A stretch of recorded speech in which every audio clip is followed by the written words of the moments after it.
comedy. You gonna do Black Full House next? Family Ties? I'm not doing no Black Full House or Family Ties. Why stop that? What do you do? Chilling, man. I just booked this role in Pirates of the Caribbean cruise line. Yeah, I play a parrot with a bad attitude, but he has a heart of gold. It's terrible. But it's way better than this shit. Yeah. So you think about that moment, right? And the contention that's happening there, like what opportunities are available to us, how they're wrestling with their own of what I can do, what's going to pay me, right? What's going to keep me available to do other things. And I just find it like, so if you get a chance to watch this video, it's on YouTube. I think it's a really great representation of the conflict. Jay-Z produced? Jay-Z produced it. It's directed by Alan Yang, who created the treatment for it. And there's a whole group of people that are around the sort of like the 444 videos, which include like Arthur Jafa and Khalil Joseph, that really do it. So I don't think Jay-Z had too much creative opinions, but he put the money together so they can create some really important art. What's the name of it? It's called Moonlight.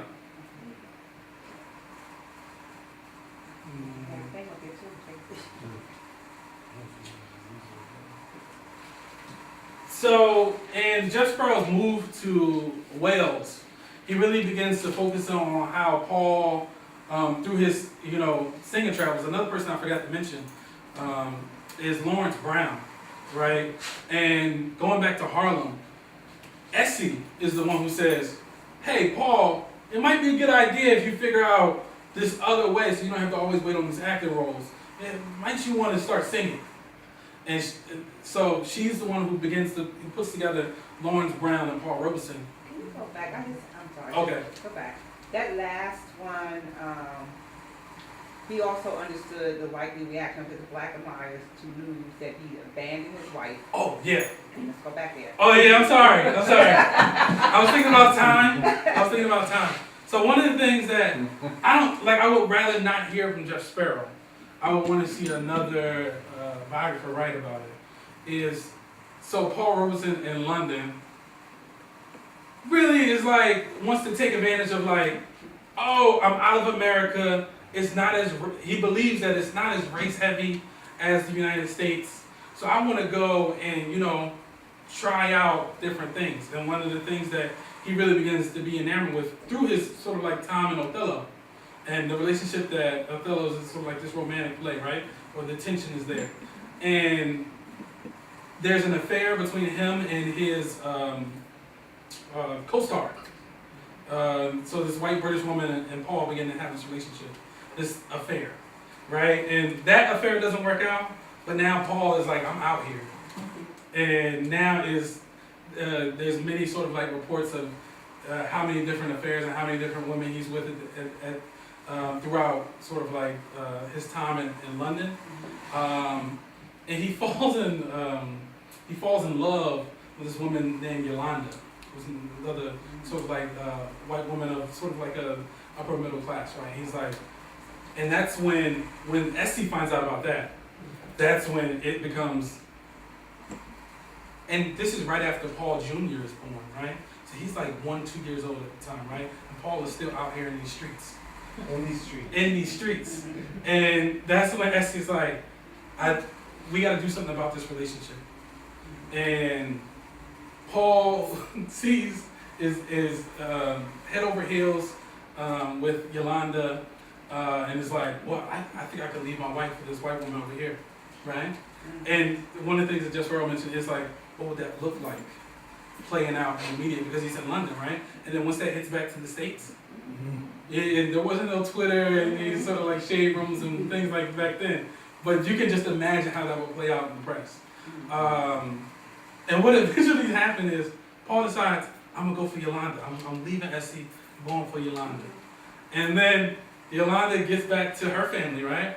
And they go, you're not marrying no black man. Cut that whole thing. So they ended their relationship. They say Paul fell into a depression at that moment, right? And that's when he began to realize, oh, London is not different. There's a global thing happening here.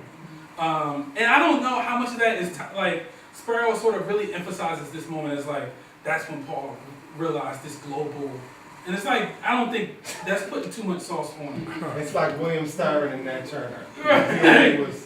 He came into his revolutionary because of his love for a white woman. Right. And that's Yeah. one of the things that I did my undergraduate work at Rutgers University, where and we had the Paul Robeson help, and I think that every single year when we had to take that Paul Robeson class, we ended up there. Yeah. White woman, and so as young freshmen, black girls, coming in, and then you find out what. It was kind of like a downer. Yeah. So we, so you begin to distance yourself, and not that we were mature enough to look at the political importance, but when you have women, black women who are supposed to be conscious, and and then all of them fall by that blonde hair, ivory skin. That's the downfall, in our eyes about these black men who have such wonderful opportunities to not only look at what happens to being a black man, but being men in general, in terms of staying clean. And look, one of the things I highlighted, I didn't know how much time to focus Don't on. worry But about it. Take your time. But one of the things that, so Eslanda in the sort of like late 20s going into the 30s, she writes a biography about Paul, right? And you can imagine when she knows all this is happening, right? And through her diary entries, Essie's pain, and this is reading from the book, Essie's pain-racked diary entries, as she absorbed Paul's betrayal, illuminate some of the odder passages in her book about him. So she's writing this in his biography. Right? Paul is not any different from any other nigger man. As he wrote in one entry, except that he has a beautiful voice.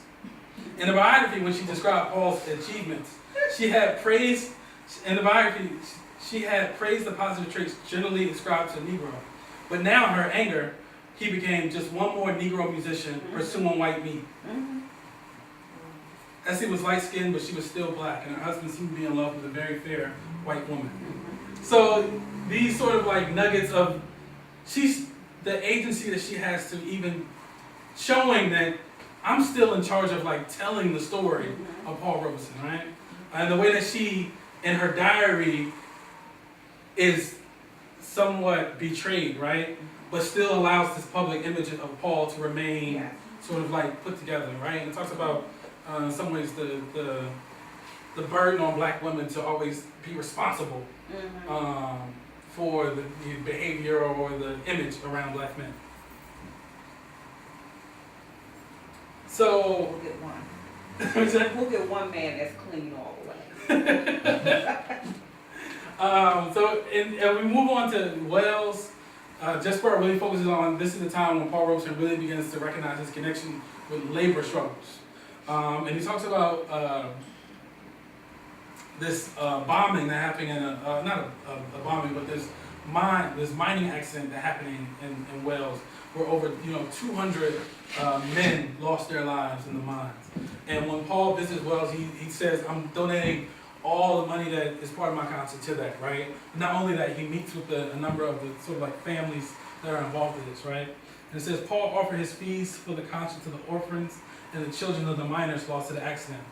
An important donation materially, but far more meaningful as a moral and political gesture. By also announcing that he feels a connection to the worker struggles around the world. And this is when sort of like Jeff really focused on that. Robeson began to see himself as a singer for the people. And he would take time in the way that he crafted his concerts to really offer sentiments or even change the lyrics of a song to really focus on what's going on in the country, to be able to highlight injustice and also show that there is resistance happening. And how do I empower people to really stand up? You can think of around this time, he also comes back to how he's influenced by folks like Nnamdi Azikiwe, Jomo Kenyatta, and Kwame Nkrumah. And this sort of like heightening of this global resistance that's happening in the time between the 30s and the 40s. And just to think about now, one of the mentees of it, Paul Robeson, Harry Belafonte, has an organization that started recently, about 5 years ago, called Sankofa.org, where they go and they do a number of concerts and activities where they match the proceeds and the ticket sales to give to organizations who are on the ground fighting against resistance struggles.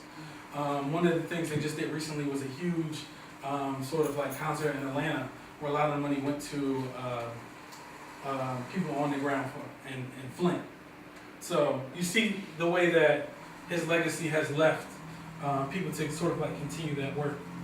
And I'm not going to play it now, but one of the people I look to as a musician who really does this well is Cody Chestnut, who through his music, right, and the way that he crafts the songs really takes on the struggles of the average working man, as he says, or to be able to make these human connections.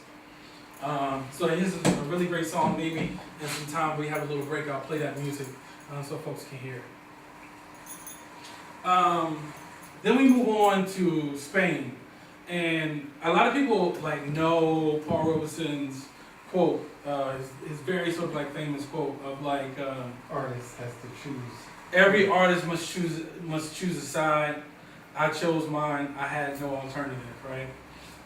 And that really comes, and Jeff Sparrow does a great job of putting the context together of that. Paul says that in the midst of the sort of like Spanish Civil War, when you're seeing the rise of fascism throughout the world, and how Spain plays a critical part in either stopping it or like limiting it or furthering it.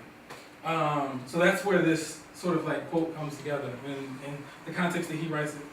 Every artist, every scientist, every writer must decide now where he stands. He has no alternative. There are no impartial observers. And this is when Paul really begins to announce or proclaim these connections, right? In the papers, a lot of sort of like quotes and statements are making these connections between these very specific struggles in other countries and connecting it to the struggles that are back in the U.S., right? So Nazism, he thought, right, speaking about like Germans, represented Jim Crow taken to its extreme conclusion. That was why the suffering that African Americans experienced in their own country was not just a justification to stay aloof from international politics, but rather a reason to oppose fascism everywhere. So he begins to be a voice of like connecting these struggles abroad, but also educating people about why people in the United States need to be aware of what's going on in other countries. And I think a great resource that does that now is a new organization called the Tricontinental, led by a scholar, Vijay Prashad. And it's done in multiple languages, and they put out newsletters and dossiers around how can we make connections across global struggles. And the way they sort of like open us up into that is a document called In the Ruins of the President, which is freely available for anyone to download. And it traces the challenges posed by globalization and what these challenges produce for our society. The first attempt to address the problems of globalization was neoliberalism, and it failed. Next came cruel populism, which I think we're sort of experiencing now, right? This idea of make America great again, and the rise of the alt-right, which expresses itself in narrow, hateful terms. It will also fail. The left is weak. The need of the hours for the left to recompose itself and become a vital force for a fragile humanity. So it becomes how are we putting out, just like Freedom Newspaper did, how are we putting out news articles, analysis, theory, strategies for people to really come together and really build this international left again. And I think that's why now the Spanish on-air person came here. Yes. And I think her anger was vented because she felt, first of all, everybody in Spain knew who Paul Robeson was because of his efforts. And she resented the fact that when she got here to America, in particular Philadelphia, that people did not know who he was, didn't know his philosophy, etc. And if you look at not only Spain, but we're experiencing here at the house, a situation where Indian population has come into the neighborhood, but they are bringing in more and more Indians and Middle Easterners here who have that same attitude. And one of our neighbors wrote a big commentary, sent it back to India, which has actually brought people from India here because they are studying him right now.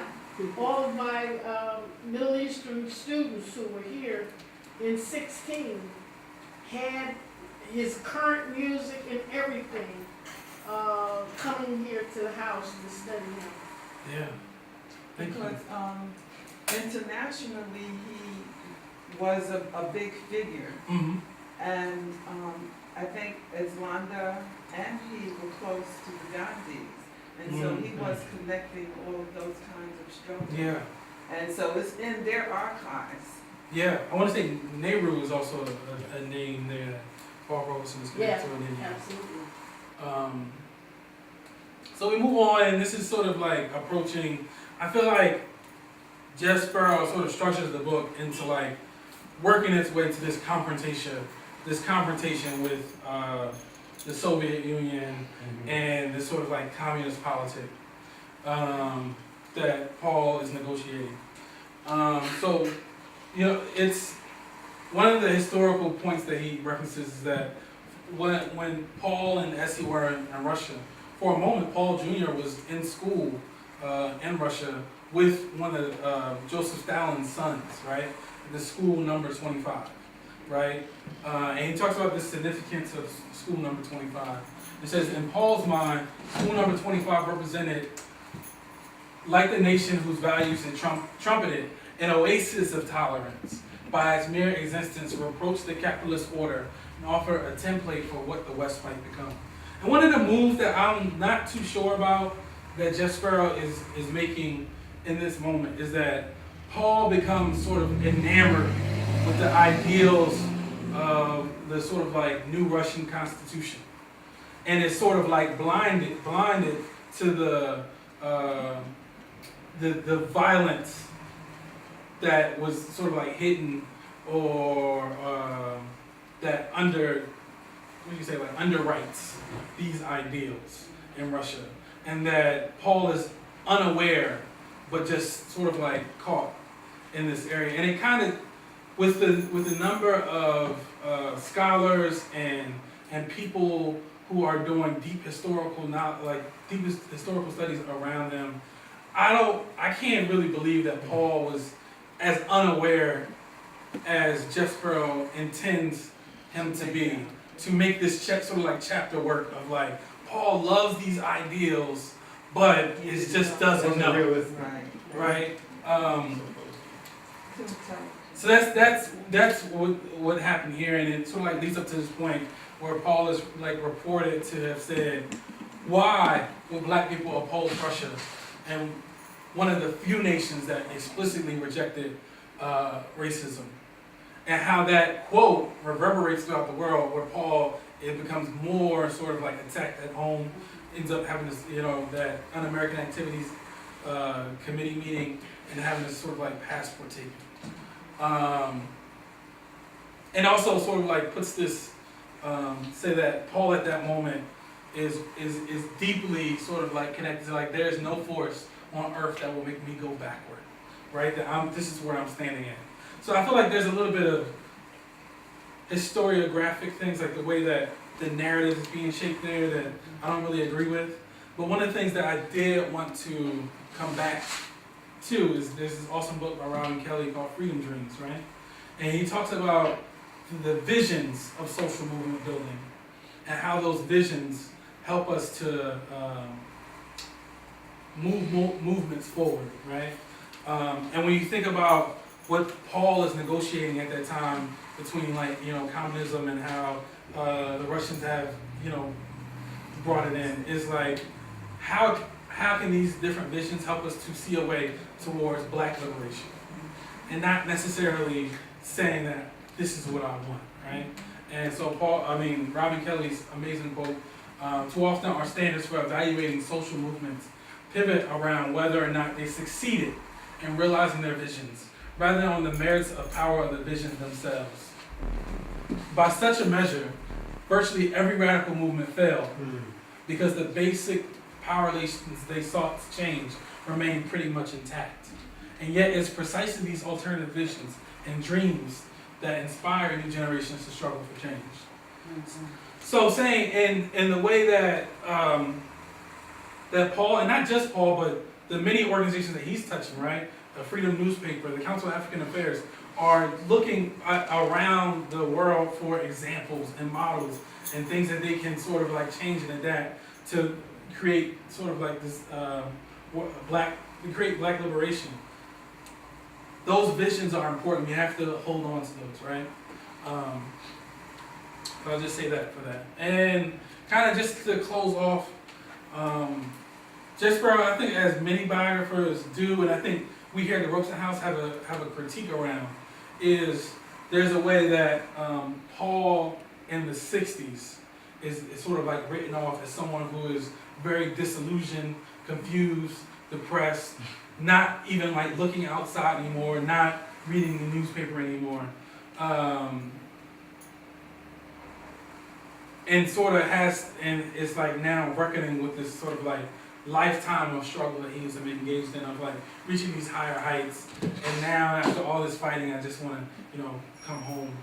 And there's a way that Sparrow definitely sort of like goes in with that narrative of like, once Paul returns to Philadelphia, he's just sort of like despondent and not really there. And I know Ms. Rhone, and her relationship with Uncle Paul had a huge critique around that, right? But I think one of the things that I think is important that we struggle with now is around this notion of like self and community care when we're engaged in struggle.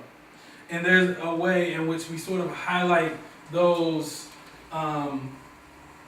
critical moments, those like almost superhuman moments of when someone takes a stand, and there's not too much focus around the support that one might need to recover, or how the isolation that creates these ideas of heroism, right, still leaves a residue on a person, and who's there, right, to really support someone through that.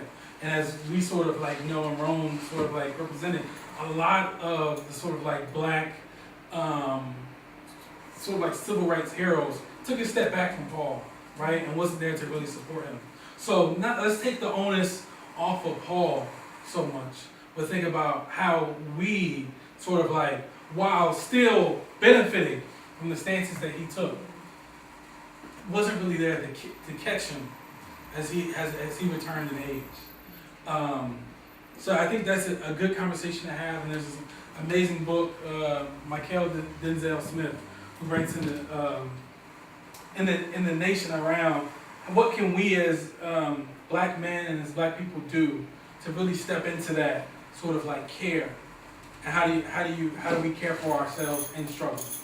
So I just pulled a quote from there of like, even with all the odds stacked against us, we have persevered through the strength of our collective will and our faith in God. But neither will nor faith can heal the psychic wounds of that survival. So I think it's important to notice that there are wounds that come from struggle, right? We have to be there for one another. And I don't think Jeff Sparrow does a great job of doing that, but I think it's really important that we take that on, right? For our new Paul Robesons, for the people who are out there today, to really focus on how are we creating those caring spaces, like the Paul Robeson House, right? That really allows those people to come into their full potential. Can I say something else? One of the things that has bothered me, and one of the reasons why a friend brought me in here was because, everybody had him down and out and so mentally incapacitated and all. But that wasn't the case. But it is he is a man who stepped back from the public. He is a man who was greatly upset about some of the things that had happened. But you also have to remember that this was, Aunt Marion made this a place of solace for him. And he was able to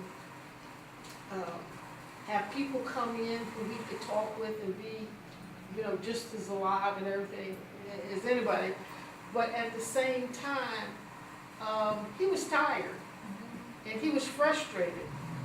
And so I think that some of the adjectives that I would use are not necessarily the adjectives that they use in reference to what his condition was at that time. I didn't see him as that kind of person, you know, and I guess I take issue with some of the descriptions that they had about him, you know. And while I can't dispel people's perception, I know what I saw and I know what I experienced, and my family experienced and all with Uncle Paul during that time. So with that, that sort of like includes my exploring of No Wait But This. I think that for people who are unaware of Paul Robeson, it gives you enough to sort of like be aware of an arc. I don't think that it does anywhere near justice to his story. It is, but it's much so a conversation that Jeff Sparrow is having with the impact of Paul Robeson on the world, more so trying to really get right the story of Paul. So I'm thankful that they sent it to us so that we could sort of like share it and read it, and I can definitely pass it around.